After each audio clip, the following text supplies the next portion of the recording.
안녕하세요, 정주원장입니다. 자, 오늘은 조금 여러 가지가 복합된 케이스를 갖고 왔어요. 저희가 보통 부정교합이 없으신 분들은 그냥 이렇게 물었을 때 저희가 한 가지 방향으로만 가요. 그러니까 이게 무슨 소리냐면 아무런 걸리는 게 없으면 그냥 자연스럽게 이렇게 가는데, 예를 들어 이분처럼 여기가 이렇게 안으로 들어간 분들이 있어요. 그러면 어떻게 돼요? 물다가 그게 걸리게 돼요. 저희는 이제 밥 먹고 살아야 되는 동물이기 때문에 앙 물려면은 그거를 피해서 이렇게 물게 돼요. 틀어서. 그래서 이분 같은 경우는 저한테 처음 왔을 때 비대칭이 너무 심해요 하고 왔어요. 실제로 보니까 비대칭이 많이 심해요. 여기가 이만큼이고 이거면은 거의 치아 하나가, 아래 치아 하나가 넘어가면은 저희가 보통 이제 처음 배울 때 이빨을 뽑아야 될 수도 있다고 배우거든요. 근데 이분은 거의 치아 하나가 갔어요. 근데 이거를 고지고대로 믿으면 안 되는 게, 요 치아가 앞니가 걸리게 되면은 그 걸리는 걸 피해서 이렇게 물다가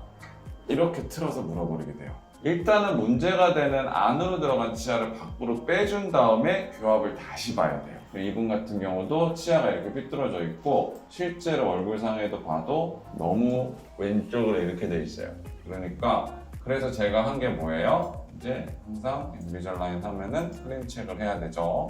여기가 0부터 42개의 장치를 썼어요. 그러면은 제가 앞에서 봤을 때는 보시면은 왼쪽에 사이드 치아가 적극적으로 앞으로 나오고, 그 다음에 위에서 다시 보면은 이 녀석이 완전히 안으로 들어가 있거든요. 그러면 쟤를 이런 식으로 보내드렸고 밖으로 내버렸고, 그 다음에 덧니는 항상 제가 뭐 제 여러 가지 비디오도 있지만 이 덧니는 어떻게 했어요? 제가 그쪽을 뒤로 밀었어요. 어금니 쪽을 뒤로 밀어서 이제 이렇게 배열을 했어요. 그럼 이게 이제 제가 늘 말하는 가상의 공간, 만화적인 일이 일어났을까 봤을 때 이게 이제 시작이라면 이 한 세트 42개가 끝났을 때는 그래도 이제 중심선이 왔다 반대로 왔어요. 반대로.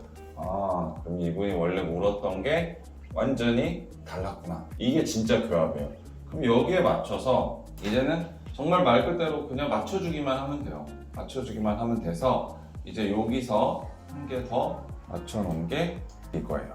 그러니까 이제는 완벽하게 맞죠. 여기서 고무적인 건 이렇게 돼 있던 환자분의 모습이 뭔가 정렬된 듯한 모습이 딱 보여요. 그러니까 환자분들이 저한테 가장 많이 물어보는 것 중에 하나가 약간 좌우가 달라요. 비대칭이 있어요 하면은 이게 교정만으로도 되나요? 이분 같은 경우는 조금 돌아왔어요.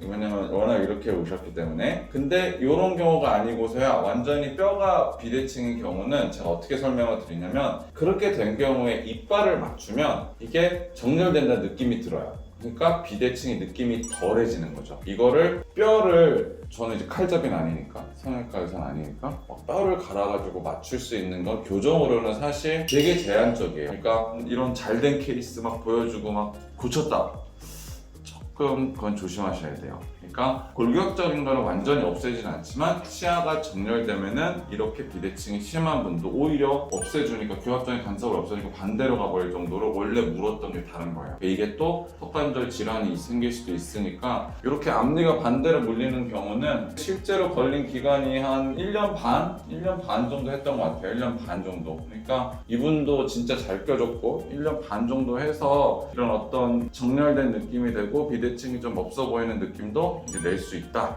그 정도가 이 케이스의 어떤 교훈이었던 것 같아요. 이렇게 앞니가 들어가신 분들은 꼭 교정을 해야 돼요. 이런 비대칭 있고 없고를 떠나서 관리도 안 되고 하니까. 오늘은 간단하게 비대칭이 많이 좋아졌던 그런 케이스예요. 특화된 어떤 케이스였기 때문에 본인이 이런 거에 해당된다면 오셔서 진단을 받아보시는 게 좋을 것 같아요. 자, 오늘은 여기까지 하겠습니다.